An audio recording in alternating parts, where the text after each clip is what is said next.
Israel और Hamas के बीच बंधकों को रिहा करने को लेकर समझौता किसी भी समय हो सकता है। हमास और इजरायल के बीच बातचीत अब अपने आखिरी दौर में है। मंगलवार को रात भर दोनों ही पक्षों के बीच समझौते की शर्तों को लेकर बातचीत हुई है। इस बातचीत में बाइडेन और डोनाल्ड ट्रंप दोनों के ही प्रतिनिधि मौजूद थे।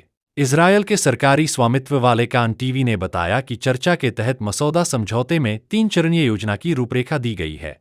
पहले चरण में 42 दिन का युद्ध विराम शामिल है, जिसके दौरान 33 महिलाओं, बच्चों, बुजुर्गों और स्वास्थ्य संबंधी समस्याओं वाले लोगों को रिहा किया जाएगा।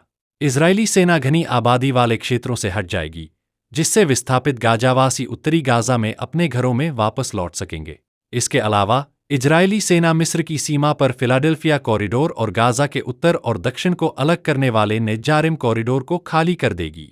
रिपोर्ट में कहा गया है कि युद्ध विराम के 16वें दिन तक अगले चरणों पर बातचीत शुरू हो जाएगी, जिसमें गाजा को तत्काल जरूरी मदद पहुंचाना और इजरायल की जेलों में बंद फिलिस्तीनी कैदियों की बड़ी संख्या में रिहाई शामिल है। ट्रंप ने कहा था कि अगर उनके पदभार ग्रहण करने से पहले हमास ने बंधकों को मुक्त नहीं किया तो उन्हें बहुत अधिक कीमत चुकानी पड़ेगी। अरब अधिकारियों का कहना है कि ट्रंप के सख्त रुख के बाद इजरायली पीएम को हमास की मांगों को लेकर झुकना पड़ा है। विटकॉफ की कोशिश है कि 20 जनवरी को ट्रंप के शपथ लेने से पहले ही बंधकों को रिहा करने के लिए डील फाइनल हो जाए। विटकॉफ ने नेतन्याहू से कहा कि वह इस समझौते के लिए जरूरी शर्तों को मान ले। सोमवार रात को इजरायल और हमास दोनों के दल ने मध्यस्थों को बताया कि उन्होंने सैद्धांतिक रूप से बंधक डील को स्वीकार कर लिया है।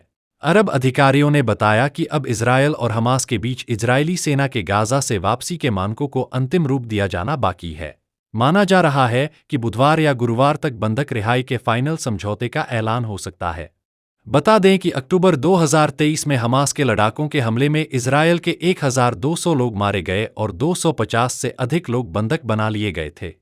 एन्क्लेव का ज्यादातर हिस्सा बर्बाद हो गया है और अधिकांश आबादी विस्थापित हो गई है।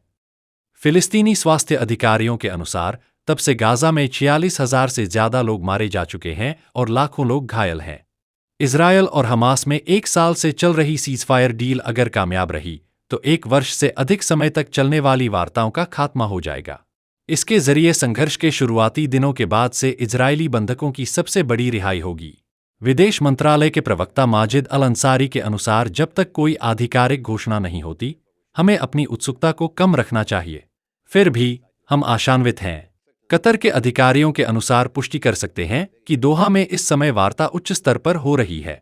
उनके अनुसार युद्ध विराम समझौता एक विकसित चरण में है। अंसारी ने इस बात पर जोर दिया कि समझौता होने के बाद संघर्ष विराम तुरंत हो जाएगा।